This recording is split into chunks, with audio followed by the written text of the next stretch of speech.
So Earth Day 2010, the three stages, elements, components, what are they? Earth Day has always been a platform for environmental action. For Earth Day 2010, Earth Day Network is focusing on climate. We're putting all our efforts, all our resources behind realizing strong climate action.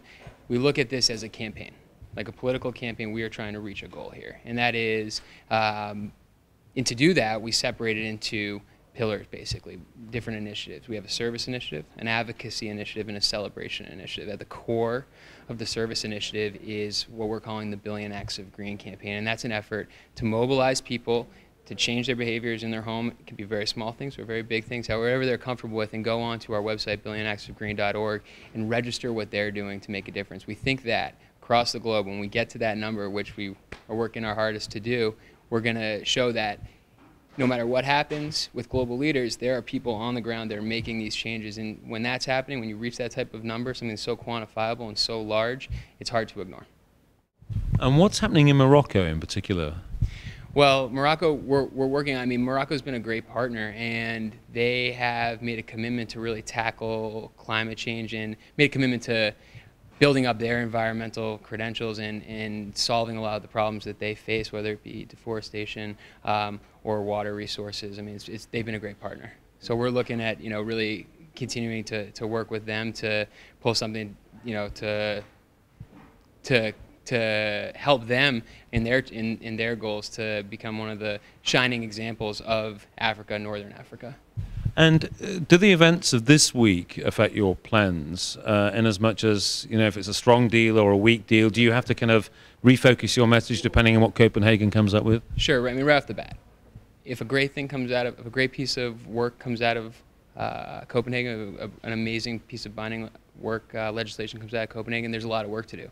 If something that's not so great comes out of Copenhagen, there's a lot of work to do. So at the end of the day, Earth Day has always, again, been a platform for environmental action. We're focusing on climate. No matter what happens today and tomorrow through Friday, there's going to be a lot of work to do. And so in terms of messaging, yeah, we want to play off of what happens and communicate the successes of the conference, but the message stays the same, and that's that we need people in their communities to really get involved, to step up, change their behaviors, whether it be changing out light bulbs or even more action, whatever they're comfortable with. Every little bit does help, and we want people to do their part. So this is a high-level conference, and a lot of people are involved, but we're really an organization that's looking to engage everyone from the dark greens to the light greens and people who are just new to the environmental community. A lot of the people who come to Odyssey Networks are particularly interested in the faith angle on this. Do you have a lot of really good ties with the churches and the faith groups, particularly in the United States, on this issue? Right, well, we always have worked with faith groups. We work with across all religions. We have great ties, and we have always focused on doing events on Sundays and events around holidays. But I think, like we've spoken about, engaging with the religious communities, tying into the messages that they're hearing over the course of a week, over whenever they are participating, that can be a really big there's a lot of space for the environmental message inside that, because it is all under this idea that we can give of ourselves and make a better planet for our kids and for people and for others.